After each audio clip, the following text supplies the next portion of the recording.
మాజీ మంత్రి ప్రస్తుత ఎమ్మెల్యే జగదీష్ రెడ్డిని అసెంబ్లీ సమావేశాల నుంచి సస్పెండ్ చేయడాన్ని నిరసిస్తూ నిరసన వ్యక్తం చేస్తూ ట్యాంక్ బండ్ వద్ద ఉన్నటువంటి అంబేద్కర్ స్టాచ్యూ వద్ద బీఆర్ఎస్ లీడర్లు నాయకులు అందరూ కూడా వచ్చి ఇక్కడ నిరసన వ్యక్తం చేస్తున్నారు.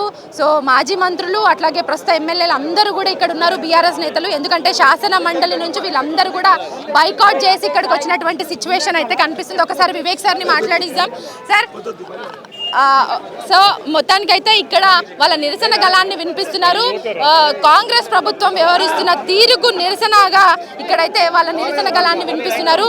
సో అన్యాయంగా అంటే సభాపతిని ఏమనకుండానే సో ఇవంతా కావాలనే క్రియేట్ చేసి వాళ్ళందరినీ కూడా బైకాట్ చేసే విధంగా అట్లాగే వాళ్ళ గొంతు నొక్కే విధంగా ప్రధాన ప్రతిపక్షమైనటువంటి బీఆర్ఎస్ నాయకుల గొంతు నొక్కే విధంగా ఇక్కడైతే వీళ్ళు ఇక్కడ మాజీ మంత్రులు అందరూ కూడా ఉన్నట్టు తెలుస్తుంది. సో మొత్తానికి ఇక్కడ నిరసన గళం అయితే వినిపించారు. సో ఇప్పుడు చూడొచ్చు ఇక్కడ ఉన్నటువంటి మాజీ మంత్రులను అట్లాగే ప్రస్తుత ఎమ్మెల్యేలను అందరినీ కూడా లిఫ్ట్ చేసి పోలీసులు ఇక్కడ నుంచి లిఫ్ట్ చేసే ప్రయత్నం అయితే చేస్తున్నారు. అందరినీ కూడా ఇక్కడ నుంచి అరెస్ట్ చేసి పంపించేటువంటి సిచ్యువేషన్ ని మనము లైవ్ ద్వారా చూస్తున్నాము.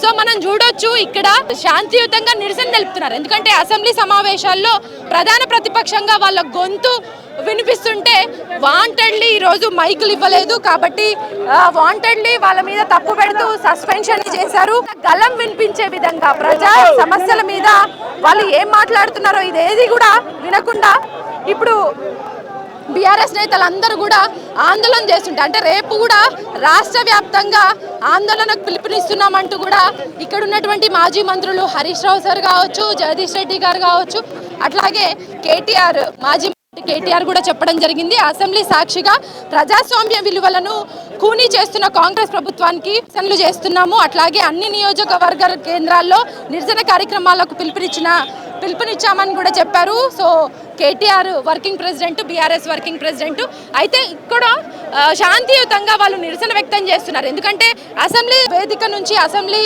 సమావేశాల నుంచి మాజీ మంత్రి జగదీష్ రెడ్డిని సస్పెండ్ చేయడం కారణంగా వాళ్ళు అక్కడి నుంచి అయితే అందరూ కూడా ఒకేసారి అక్కడ నిరసన వ్యక్తం చేద్దాం అనుకున్నారు, మీడియాతో మాట్లాడదాం అనుకున్నారు.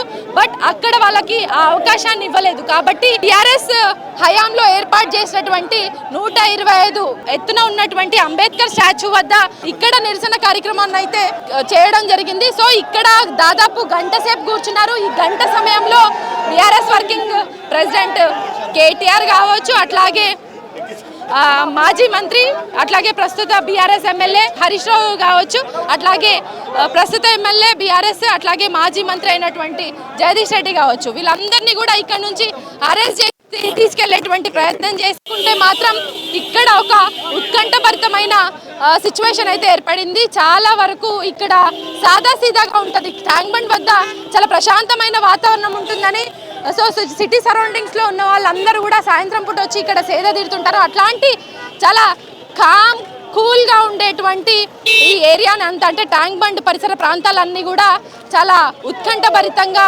మారాయని చెప్పొచ్చు. సో పోలీసుల సెక్యూరిటీ బందోబస్తు నడుమ మాత్రం ఈ ట్యాంక్ బండ్ పరిసర ప్రాంతాలన్నీ కూడా ఉన్నాయి.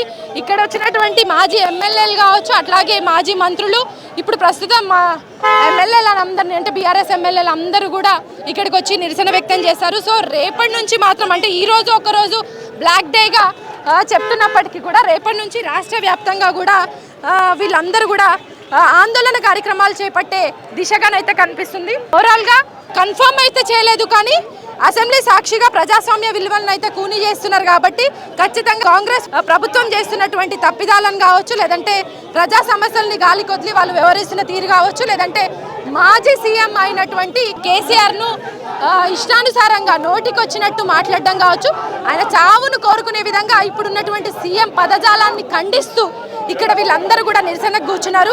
అన్ని నియోజకవర్గాల్లో అన్ని నియోజకవర్గ కేంద్రాల్లో నిరసన కార్యక్రమాలకు పిలుపునిచ్చారు. So BRS working president KTR. So ఓవరాల్గా చూసుకుందాం, సో రేపటి నుంచి జరగబోయేటువంటి నిరసన కార్యక్రమాలను మనం చూడాల్సి ఉంది. సో ఓవరాల్గా మనం అసెంబ్లీ సమావేశాల విషయానికి వస్తే మాత్రం రేపటికి అంటే శనివారానికి వాయిదా పడ్డట్టు అయితే తెలుస్తుంది. సో ఓవరాల్గా చూసుకుంటే సో మొత్తానికైతే మాజీ సీఎం కేసీఆర్ గారి మీద చేసినటువంటి వ్యాఖ్యల్ని వెనక్కి తీసుకోవాలి. దాంతోపాటు అసలు అసెంబ్లీ సమావేశాల్లో ఏం జరగకముందే సభా సాంప్రదాయాలన్నింటినీ కూడా ఉల్లంఘించారంటూ కావాలనే ప్రధాన ప్రతిపక్షమైనటువంటి బీఆర్ఎస్ నాయకుల గొంతు నొక్కే ప్రయత్నం. ఎందుకంటే ప్రజా సమస్యల్ని అట్లాగే ప్రభుత్వ విమర్శల్ని కూడా తిప్పికొడదాము, ఎట్లాగో ఒక ప్లాన్ ప్రకారం బీఆర్ఎస్ నాయకులు అందరూ వెళ్తున్నారన్న ఒక అక్కసుతోటి ఈరోజు కాంగ్రెస్ ప్రభుత్వం చేసినటువంటి తీరును, వాళ్ళు సస్పెండ్ చేసినటువంటి విధానాన్ని బీఆర్ఎస్ నాయకులు అందరూ కూడా బైకాట్ చేసేసి అందరూ బయటికి వచ్చినటువంటి సిచ్యువేషన్. సో రేపటి నుంచి చూడాలి, జిల్లాల వారీగా కూడా సో నిరసన కార్యక్రమాలు ఉంటాయన్నారు. మరి చూడాలి, మరి రేపైతే అసెంబ్లీ సమావేశాలు లేవు, ఆ బడ్జెట్ సమావేశాలు శనివారానికి వాయిదా పడ్డట్టు అయితే తెలుస్తుంది. ఇక్కడ మాత్రం చాలా కామ్ కూల్గా ఉండేటువంటి ట్యాంక్ బండ్ పరిసర ప్రాంతాలన్నీ కూడా బీఆర్ఎస్ నాయకులు అందరూ కూడా ఇక్కడికి వచ్చి అంబేద్కర్ స్టాచ్యూ ముందు నిరసన తెలపడం, అట్లాగే వాళ్ళ గళాన్ని వినిపించడంతో ఒక్కసారిగా ఇక్కడ వాతావరణం అంతా చాలా వేడెక్కిందనేసి చెప్పొచ్చు. ఇది ట్యాంక్ బండ్ పరిసర ప్రాంతాల్లో అట్లాగే అంబేద్కర్ స్టాచ్యూ ఉన్నటువంటి సిచ్యువేషన్. కెమెరా పర్సన్ రాజేష్తో హరిత, న్యూస్ లైన్ తెలుగు.